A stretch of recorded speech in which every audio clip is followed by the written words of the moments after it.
Well, thanks for joining us on Focus on Africa from BBC World News. What was meant to be a memorable Christmas for a group of Chibok schoolgirls has turned into a public relations disaster for the Nigerian government. The girls were hoping to return home to their families on Christmas Day, but officials barred them from leaving the politician's house where they were being held.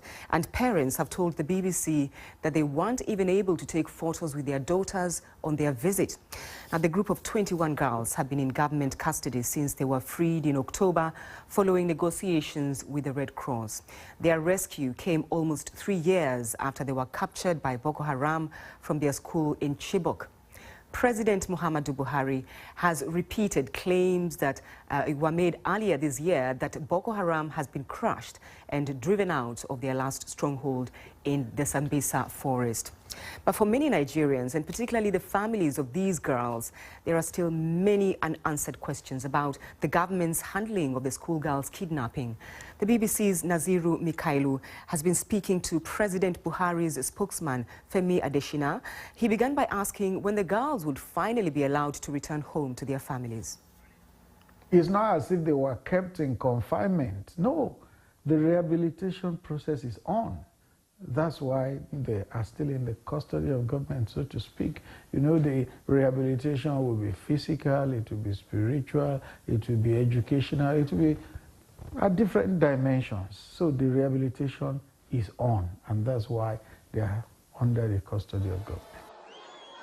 These girls were freed in October, but since then they have been kept in a secret place in Abuja. And that is why the parents are not happy, because they have not been able to see their daughters.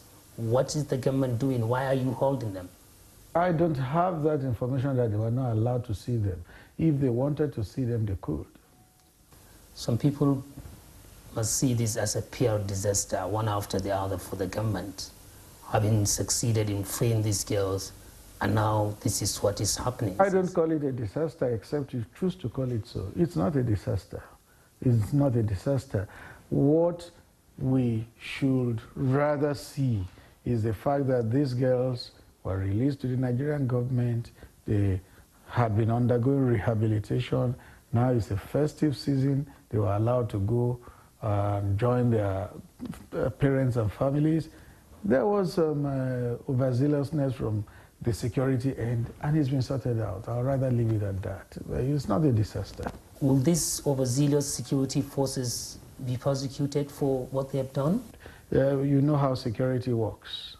When you issue instructions, they move, they obey. Anybody that contravenes that instruction then is liable to be punished. But the instructions have been given. But for now, they're going free for them.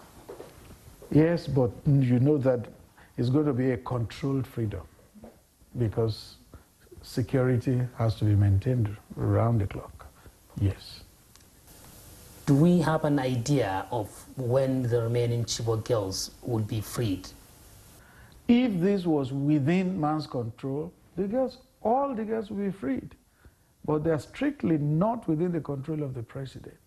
But negotiations are on. And as soon as there's a breakthrough in those negotiations, the girls will come. Let's now take a look at other news making headlines.